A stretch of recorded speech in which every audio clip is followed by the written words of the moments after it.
A few days ago, Memoria Press released their second video comparing classical education to a Charlotte Mason education. And once again, we have a lot of misunderstandings that we need to unpack. They just were arguing straw man the whole time because they really didn't understand what Mason said.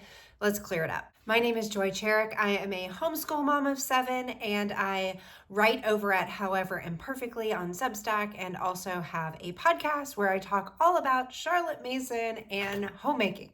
So let's just start off with talking about the areas where we agree. So Memoria Press talked a lot about living books. They talked about habit formation, and they talked about that we don't want school just to be a jobs program. And those are areas that we can all say that we agree on. And I really think that these classical educators, particularly in this podcast, but in general, could get a lot out of studying Charlotte Mason's methods because she is a classical educator. But as we will explore later, we can see that Charlotte Mason is often really misunderstood, and sometimes we take one idea that she gives us and we run with it in a direction it was not intended to be run toward. The areas of agreement when we start looking at the use of living books. Memoria Press agreed that having great books, having great language, having elevated language was really good. Where they didn't agree was more that everything can't just be literary and narrative. And I think Charlotte Mason would also agree that we can't only have a storybook for every single subject. But what Mason did tell us, and that I think that our classical educators would agree with, is that we want excellent books, and we want people who love the subject and who are deeply immersed in the subject where we're trying to teach to be writing the books that we are reading. We don't want it to be a committee who has all gotten together and created a gigantic textbook that sucks the life out of the material and really just spits out only dry information. Because Mason really believes, and again, I think our classical educators agree, is that the mind is fed on ideas. And where we get those ideas are from books, and books are written by people who love a subject and are very passionate to follow said subject and then want to write it down to share with others. And that's what we want our children to be feeding on, is not just information. Otherwise, we could just be reading Google all day, right? The next area where we agree with Memoria Press is in the area of habit formation. Now, Mason gives us 3 tools: the atmosphere and environment, the discipline of habit, and life-giving ideas. And actually, one of the speakers was saying, well, what tools, what pedagogical tools does an educator have to teach students if you're, respecting their dignity? And of course, Mason would say atmosphere, discipline, and life, and that we can look at those things as our tools that we as the educators are able to form, shape, and adjust, right? We can change out the book. We can help the child along with their habits, and we can, the atmosphere, all of it that comes from us and our heart toward the child, toward the subject.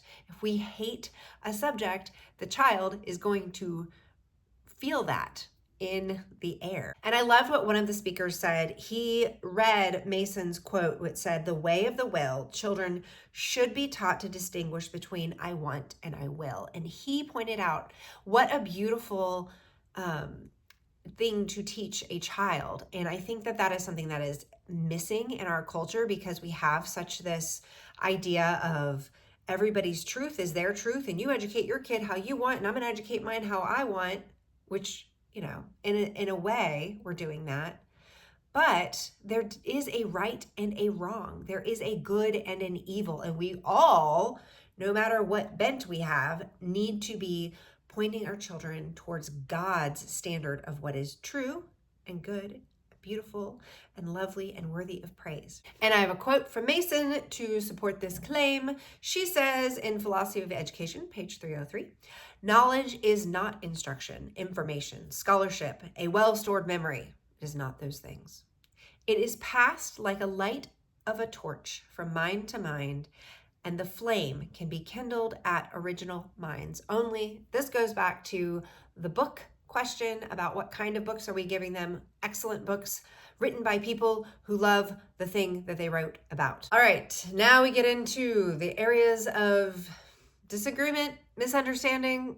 They just were arguing straw man the whole time because they really didn't understand what Mason said. Let's clear it up.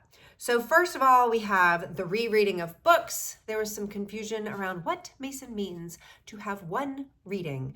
Then we had the teacher is only to read aloud and ask no questions. So are we questioning our students? Are we not? What's the role of the teacher?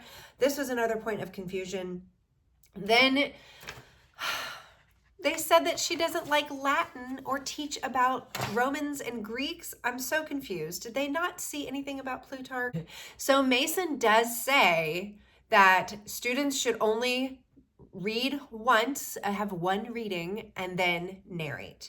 And the purpose of this, and it's really just considered in the lesson, we're reading once for the lesson, and then the child will narrate, is to help cultivate the habit of attention. And if a child doesn't have your attention, then we can look at our three tools. We can look at the atmosphere, we can look at our disciplines, and then we can look at the life-giving ideas that we're offering. Is it the book? Is it that the child is like flopping around and like laying upside down and they're not able to focus? Is it there's a lot of commotion? That would be part of the atmosphere. Is it my attitude? Is it the child's attitude, right? Those are the things that we can look at when a child is not doing what we need to do. And let's just, for the first part, we're always looking at ourselves and the things we can control first before we go and start messing with our kids. Because it's really this idea of, let me take the log out of my own eye so that I can help you get the speck out of yours. So then the next fallacy was that the teacher is only to and ask no questions. And I hear this a lot in the Mason world where it's like, just read the story and then ask nothing about it afterwards. But I think the problem with that idea, it is trying to revere the child and not talk, which Mason does talk about too much talking. I affirm that. I understand what she's saying.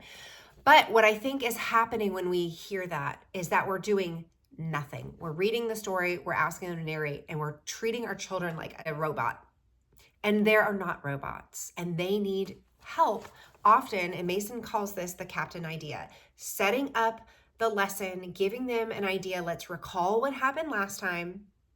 Okay, now let's move into, and don't take forever to recall it. Now let's move into this new idea, and I'm going to whet your appetite with the captain idea. So if last time we read about Isaac almost getting sacrificed, then we can say, okay, Isaac almost got sacrificed. So what happened there? He got saved. Great. Okay, let's move on. Now we're looking at Isaac is now getting married. Why is that important? So we're not telling the whole story ahead of time, but we are helping them connect what happened last time to what happens this new time, and then helping them be engaged. Sometimes, our brains need to be centered on what is going to happen next so that we can have a little bit of interest and engagement. And that is on the teacher. That is not something that we need to put on the student. We are helping them cultivate that habit of attention because they are young, they are immature, and they need our help. We can't do it for them, right? But we can use atmosphere, discipline, life. We can use captain ideas. We can recall the last lesson, right? We can do those things to help. Okay, so this is where I read to you a quote from Mason on this very thing. This is from School Education, page 180. The teacher's part. The teacher's part is, in the first place, to see what is to be done, to look over the work of the day in advance and see what mental discipline as well as what vital knowledge this and that lesson afford, and then to set such questions and such tasks as shall give full scope to his pupil's mental activity. So the teacher is prepared ahead of time, and we're not just totally surprised about what we're going to read and how the lesson is going to go.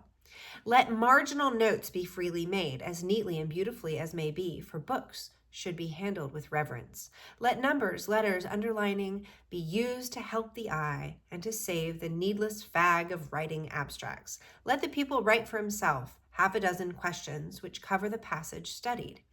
He need not write the answers if he be taught that the mind can know nothing but what it can produce in the form of an answer to a question put by the mind itself. So here, Mason's actually saying, after you've read your passage, ask some questions about it. Think that you're going to be possibly quizzing your friend, or just what are some questions that you have from that passage. And that does actually help activate the mind and help pull you into a more engaged posture. And I think that this is another area that I have really struggled with. And I think a lot of Charlotte Mason homeschoolers don't have this as a tool because we don't really know how to use it. But this is a wonderful tool. So if your child has read their little history chapter, you could say, just include a question there at the end and we'll share our questions together. Right? Okay, the next fallacy just made me laugh. I was so confused. I was like, they must not have read through the end of school education or the end of philosophy of education, which has like lesson plans at the end. You can just look at them. And even, I think home education does too, but she's not teaching Latin in the younger years. So they said that she doesn't teach Latin and that she's not a true classicist if she doesn't do that. And so now, would they say that she is a true classicist because she does teach Latin? So Mason's curriculum included Latin, and it's just so silly. Okay, so this is a quote from Mason, Philosophy of Education, page 213. Latin is taught at the House of Education by means of narration. Nothing but good Latin is ever narrated. And then we move on to the next misunderstanding, that Mason didn't teach Romans or Greeks. Did they not see that Plutarch is always included in her curriculum? And it's so funny because when we started, I knew nothing about the Greeks or the Romans. And that is a huge poverty of knowledge that the American school system just does not include, really. I mean, not in any depth and not like through all of the ages. It's such a foundational piece of our heritage that we would not be teaching about Greeks and Romans, you guys. So Plutarch is a great place for this. There are Plutarch for children. There is the wonderful Plutarch. Dryden is my favorite translation of Plutarch. If you want me to, I will do a video on how to teach Plutarch and my favorite translations. Leave a comment if you're interested in that. Don't leave a comment if that sounds boring. But then it's so funny because if you look at her old programs, which I guess they just didn't do, she has like story of the Greeks, story of the Romans. Like, we're always including that in our heritage because of course they read Our Island Story, which also talks about the Romans and the Greeks and their place in British history. Now, they didn't talk about British history, which I think is super interesting because they did say that she's not talking about American history, which I'm so confused. So it just made me laugh that they said that Mason's not teaching about the history of our country since she included Our Island Story in the curriculum for children in the UK. And of course, a lot of us have taken on the same book because it's such a great book to give us the history of the United States, you know, before we came over to the New World, and that British history is actually American history.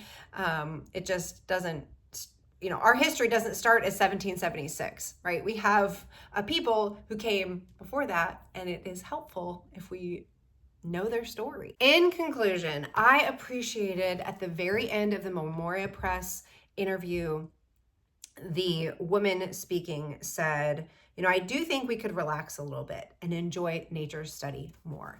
And I actually think that both disciplines can learn from one another. I think that they're right, that there are a lot of ways of honoring the dignity of the child, really looking at a lesson plan and how it honors the child. One of the speakers talked about how if you're reading a story to a child and then all of a sudden you start giving them math facts and you're trying to drill their math facts and you lose the child, I would say to that teacher, hey, maybe there's another way that you can help the child learn math facts that's not so painful and so drill and kill. Like, maybe there's another way. I don't know.